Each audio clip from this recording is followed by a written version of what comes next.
અત્યારે માળિયા આટીના વાડી વિસ્તારમાંથી ફોન આવ્યો અશોકભાઈને કે અહીંયા સાપ નીકળો છે, એટલે હું ને અશોકભાઈ બે અટાણે એ સાપનું રેસ્ક્યુ કરવા જઈએ છીએ આ વાડી વિસ્તારમાં.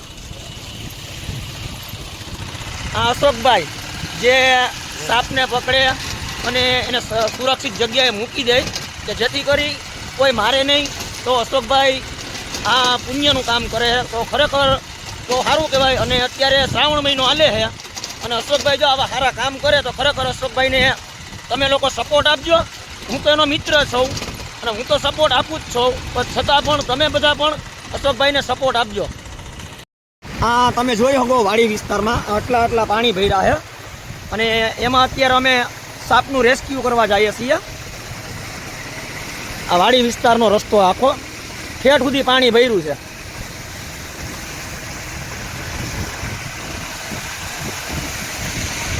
આ વાડી છે જ્યાંથી અશોકભાઈને ફોન આવ્યો ને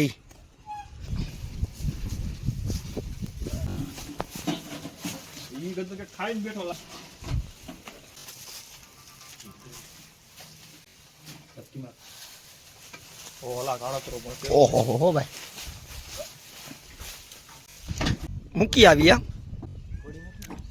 અને એના ઠેકાણા વયો જાય.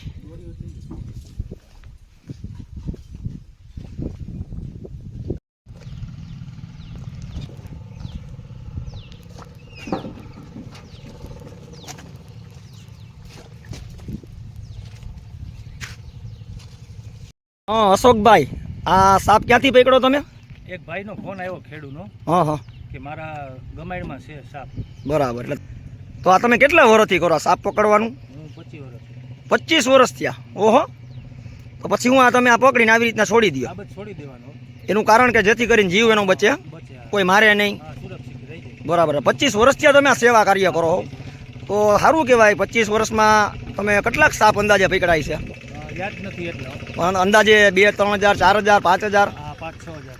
એમ સારું કહેવાય. એમાં જો અત્યારે શ્રાવણ મહિનો હાલે છે અને આ શ્રાવણ મહિનામાં તમે આ સત્કાર્ય કરવા માટે આવ્યા, સારું કહેવાય. એક જીવ બચ્યો ને. હા ભાઈ, જીવ બચાવવાનું કામ કરાય. જો ભાઈ, અમે કેમ ગાય હોય, નંદી હોય, શ્વાન હોય, એની સેવા કરીએ, એમ તમે પણ આ સાપની સેવા કરો, એ ખરેખર ધન્યવાદ કહેવાય તમને. કેમ કે આ કામ હેલું નથી જેટલું આપણે વિચારીએ એટલું. આગળ મેં જોયું તમે જે રીતે સાપને બહાર કાઢ્યો, તો ખરેખર આમાં બીક લાગે ને તમારી માથે ખરેખર ભોળાનાથની કૃપા કહેવાય. કે કોબરા હતો આ? બહુ ઝેરી. એમ હતો બહુ મોટો, પણ આ વધારે ઝેરી હોય તો તમે જાતે વર્તી જાઓ ને કે આ કઈ જાત છે એમ, આ કોબરા, તો તમને બીક ન લાગે? ના ના, બીક. સારું કહેવાય ભાઈ, ખરેખર આ ભોળાનાથની દયા તમારી ઉપર. સારું.